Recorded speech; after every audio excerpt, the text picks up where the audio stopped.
نحمده ونصلي على رسوله الكريم أما بعد فأعوذ بالله من الشيطان الرجيم بسم الله الرحمن الرحيم فخرج على قومه من المحراب فأوحى إليهم أن سبحوا بكرة وعشيا يا يحيى خذ الكتاب بقوة وآتيناه الحكم صبيا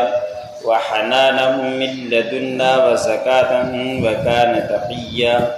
وبرا بوالديه ولم يكن جبارا عصيا وسلام عليه يوم ولد ويوم يبعث ويوم يموت ويوم يبعث حيا واذكر في الكتاب مريم إذ انتبذت من أهلها مكانا شرقيا۔ سورۃ مریم کا درس چل رہا۔ اسی سورۃ کی آیت نمبر 11 سے لے کر 16 تک تلاوت کی گئی۔ گزشتہ آیتوں کے اندر تذکرہ گزرا کہ حضرت زکریا علیہ السلام بڑی عمر کے ہو گئے تھے، ان کو ابھی تک اولاد کی نعمت سے اللہ رب العزت نے نہیں نوازا تھا۔ مفسرین نے لکھا ہے کہ حضرت زکریا علیہ السلام کی اس وقت عمر 120 سال اور ان کی اہلیہ کی عمر اس وقت 99 سال تھی۔ اتنی بڑی عمر ہو جانے کے بعد ابھی تک اولاد نہیں ہوئی، لیکن اللہ رب العزت سے مانگتے ہوئے انہوں نے کوئی کمی نہیں کی۔ ان کو امید تھی کہ اللہ رب العزت سے جو مانگا دیا جاتا ہے اللہ رب العزت ضرور دیتے ہیں۔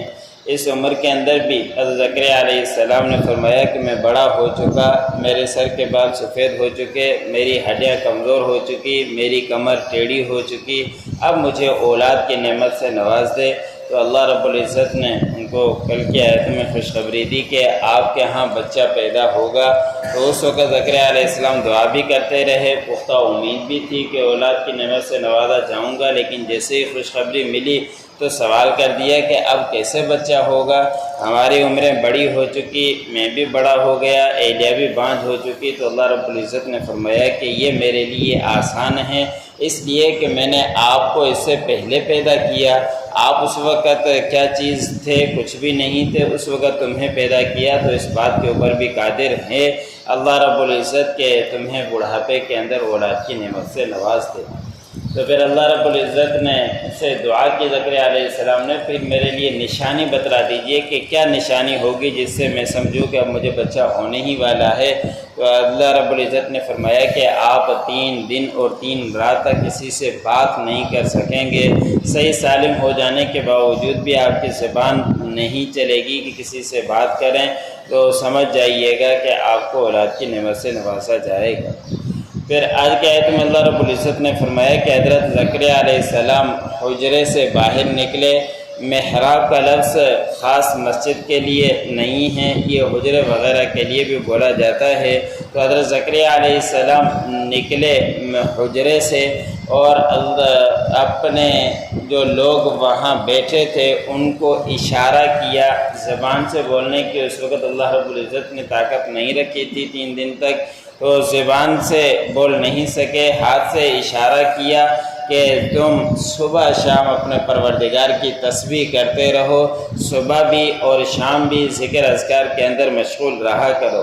پھر اللہ رب العزت نے یحییٰ کی ولادت کا ہو گئی تو اللہ رب العزت نے فرمایا کہ اے یحییٰ آپ کتاب کو مضبوطی سے پکڑ لو۔ بس ہم نے یحییٰ علیہ السلام کو بچپن کے اندر حکمت بھی دی اور ان کو کتاب بھی دی، اور یہ کتاب مفسرین نے لکھا ہے کہ تورات تھی جو حضرت موسیٰ علیہ السلام کے اوپر اتری تھی، وہ اللہ رب العزت نے حضرت یحییٰ علیہ السلام کو دی اور فرمایا کہ اس کو مضبوط سے پکڑ لیجیے۔ قرآن کے بعد جو آسمانی کتابیں ہیں ان میں سب سے زیادہ مرتبہ تورات کا تھا، لیکن انہوں نے بعد میں ان کے اندر تبدیلی کر دی، اس لیے کہ اللہ رب العزت نے اس کتاب کا ذمہ نہیں لیا تھا، لوگوں کے حوالے ذمہ کر دیا گیا تھا، تو ان کے اندر رد و بدل انہوں نے کیا۔ لیکن آسمانی کتابوں میں قرآن کے بعد تورات ہی کا مرتبہ ہے۔ اور بچپن کے اندر اگلی آیتوں کے اندر آگے آئے گا کہ 2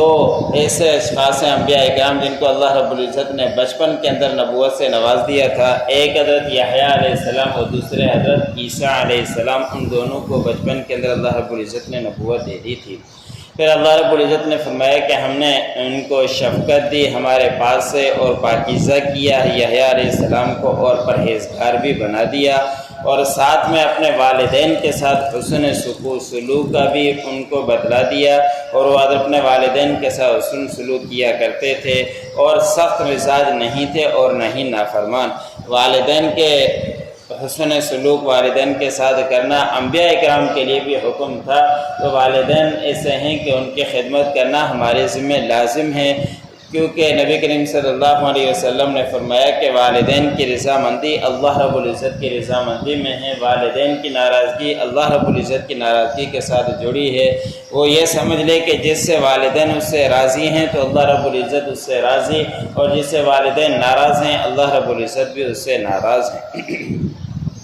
پھر اللہ رب العزت نے فرمایا کہ اے یحییٰ تمہارے اوپر سلامتی ہو جس دن آپ پیدا کیے گئے، جس دن آپ وفات پاؤ گے اور جس دن آپ اٹھائے جاؤ گے، تینوں مقامات کے اوپر آپ کے اوپر سلامتی ہو۔ پھر اگلی آیت کے اندر اور آگے آئے گا حضرت مریم علیہ السلام کا تذکرہ کہ اللہ رب العزت نے ذکر کیا کتاب میں مریم علیہ السلام کا کہ جس وقت وہ اپنے گھر والوں سے الگ ہوئی، قضاء حاجت کے لیے الگ ہوئی یا نہانے کے لیے الگ ہوئی یا ذکر اذکار کے لیے الگ ہوئی، اس کی تفصیل نہیں ملتی،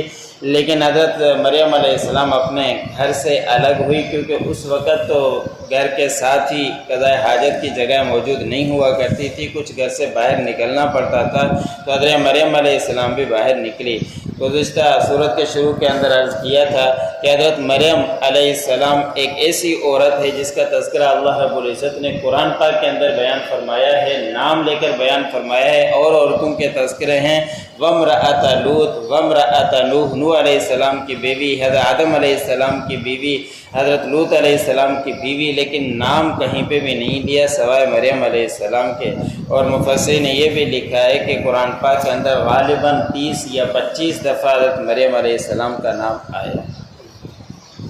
فخرج علی قومہ من المحراب، بس نکلے اپنی قوم کے اوپر حجرے سے، فاوحی الیہم، بس وحی کی بے اشارہ کیا ان لوگوں کی طرف زکریا علیہ السلام نے، ان سبحوا بکرۃ وعشیا، کہ تم تسبیح بیان کرو اپنے پروردگار کے صبح اور شام۔ یا یحییٰ خذ الکتاب بقوہ، اے یحییٰ کتاب کو مضبوطی سے پکڑ لیجئے، وآتیناہ الحکم صبیا، اور ہم نے حکم کو حکمت کی اور دانائی کی باتیں دی بچپن کے اندر، وحنانا من لدنا وزکاۃ وکان تقیا، اور ان کو شفقت دی ہمارے پاس سے اور پاکیزہ کیا اور پرہیزگار، وبرم بوالدیہ، اور اپنے والدین کے ساتھ حسن سلوک کرنے والے، ولم یکن جبارا عصیا، اور نہیں تھے سخت مزاج اور نافرمان، وسلام علیہ یوم ولد ویوم یموت ویوم یبعث حیا، اور سلامتی ہو حضرت یحییٰ علیہ السلام کے اوپر جس دن پیدا کیے گئے، جس دن ان کو وفات آئے گی اور جس دن وہ اٹھائے جائیں گے زندہ ہو کر۔ وَاذْكُرْ فِي الْكِتَابِ مریم، ذکر کیجئے کتاب میں مریم علیہ السلام کا، اِذِ انتبذت من اہلها مکانا شرقیا، جب وہ الگ ہوئی اپنے اہل والوں سے مکان کے مشرق کنارے کی طرف۔